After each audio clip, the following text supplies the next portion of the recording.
This might be the most hauntingly beautiful death ever captured on canvas. A young woman drifts silently in a shallow stream. Wildflowers surround her. Her hands are open, her lips slightly parted, and her eyes stare toward the sky as though she has already accepted her fate. At first glance, it feels peaceful, almost dreamlike. But nothing about this painting is as simple as it seems. Behind this masterpiece lies a story filled with obsession, sacrifice, and heartbreak.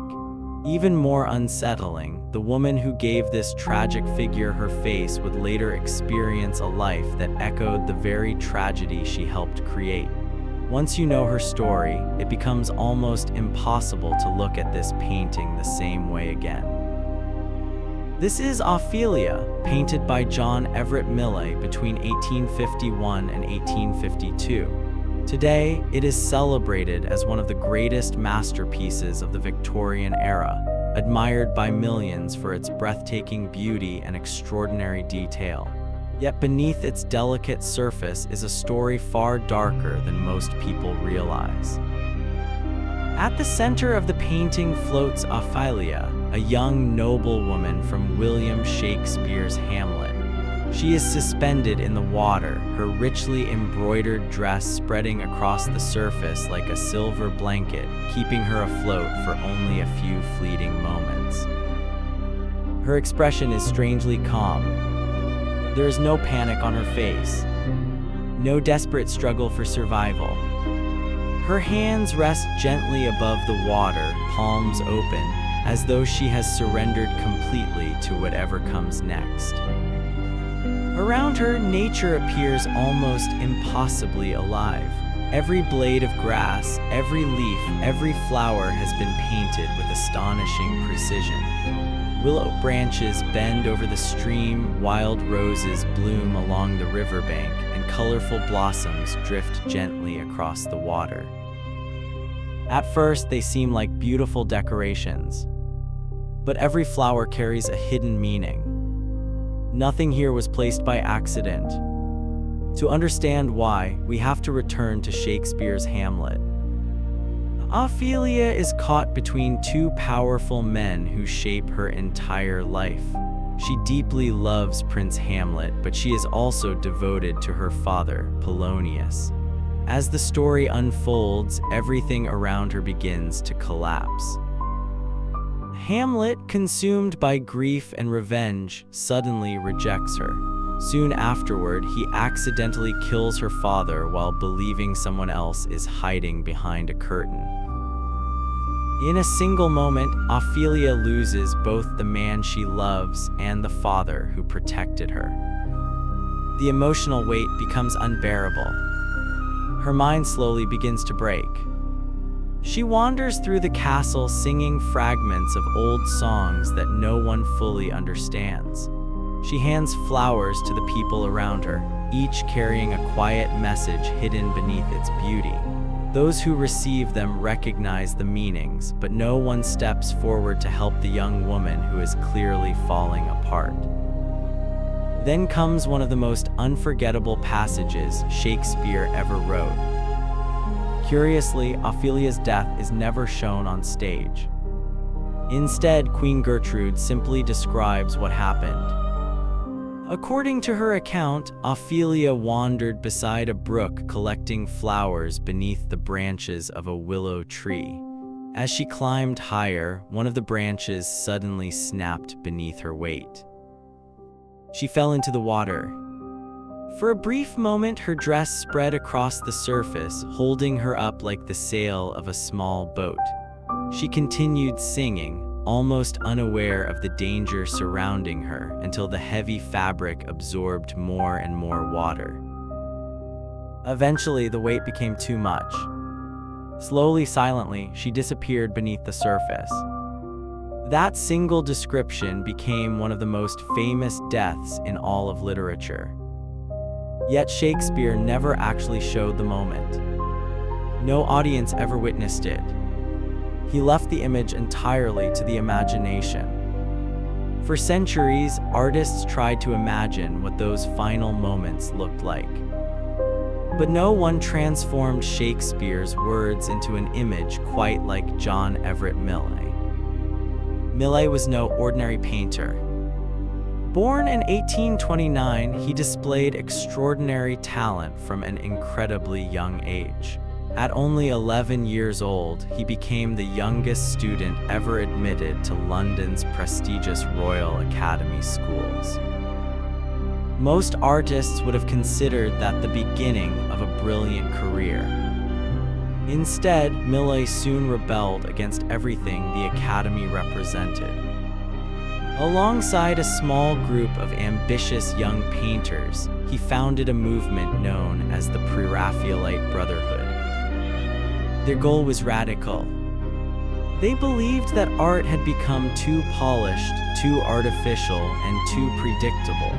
Rather than copying fashionable styles, they wanted painters to return to absolute honesty, capturing nature exactly as it appeared.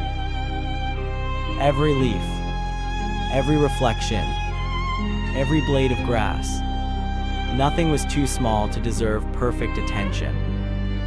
For Ophelia, Millais pushed that philosophy further than almost anyone before him. Instead of inventing the landscape inside his studio, he traveled to the banks of the Hogsmill River in Surrey and painted the real. Location outdoors. For nearly 5 months, he worked there almost every day, sometimes for more than 10 hours at a time. He battled rain, insects, muddy ground, and changing weather, carefully painting every plant exactly where it grew. In letters to friends, he joked that the flies seemed determined to make his life miserable, calling the entire experience one of the greatest trials he had ever endured. By the time he finally finished the landscape, every inch of the riverbank had been completed with astonishing realism. Only one thing was missing: the girl floating in the water. And finding the perfect face for Ophelia would lead to a story every bit as tragic as the painting itself. The woman Millais chose was named Elizabeth Siddal. She was in her early 20s with striking copper-red hair, pale skin, and delicate features unlike the fashionable beauty standards of Victorian England. Before becoming an artist's model, Elizabeth worked in a small milliner's shop making hats. Her life seemed ordinary until members of the Pre-Raphaelite Brotherhood discovered her. Almost overnight, she became their favorite model. Her face appeared in painting after painting, eventually becoming the visual symbol of the entire movement. But none of those works would become as famous or as costly as Ophelia.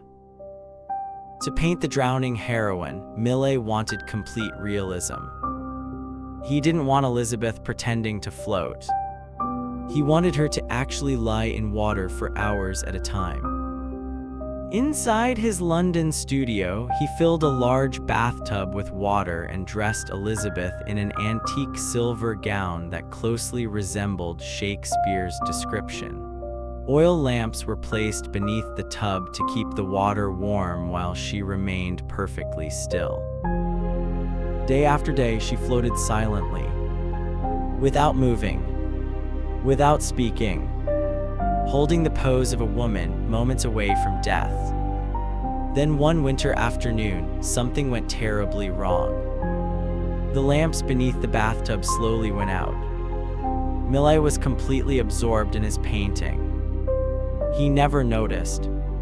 The water became colder and colder. Yet Elizabeth remained perfectly still. Whether out of professionalism, patience, or simply because she didn't want to interrupt the artist, she said nothing. She endured the freezing water until the session finally ended. By then, the damage had already been done. Soon afterward, she became seriously ill. Many accounts describe the illness as pneumonia brought on by prolonged exposure to the cold. Her father was furious and reportedly threatened legal action against Millais unless he agreed to pay for her medical treatment. He eventually did. When you know that story, the painting suddenly feels different. The peaceful face floating in the river is no longer just Shakespeare's Ophelia. It is also Elizabeth Siddal, a real woman who suffered so that this image could exist. And that strange connection between art and reality was only beginning. Take another look at the painting. Notice the tiny bird resting among the willow branches. Most people never see it. Millais included a robin as a quiet reference to one of the songs Ophelia sings in Hamlet. It is one of countless hidden literary details scattered throughout the canvas. Then there are the flowers. Beautiful at first glance, devastating once you understand their meaning. Victorian society treated flowers almost like a secret language. Every bloom represented a different emotion or message, and Millais carefully filled the river with symbols that echoed Shakespeare's tragedy. The red poppy represents death. The white daisies symbolize innocence. Pansies speak of love and remembrance. Violets suggest faithfulness and loyalty. Wild roses evoke youth and fading beauty. Together, they don't simply decorate the scene. They tell Ophelia's story without a single spoken word. It is as though the flowers themselves are delivering her final farewell. That remarkable attention to symbolism was unlike anything audiences had seen before. When Ophelia was first exhibited in 1852, reactions were mixed. Some critics admired its incredible detail. Others believed the painting focused too much on tiny natural elements rather than the central figure. But public opinion slowly changed. Year after year, admiration grew.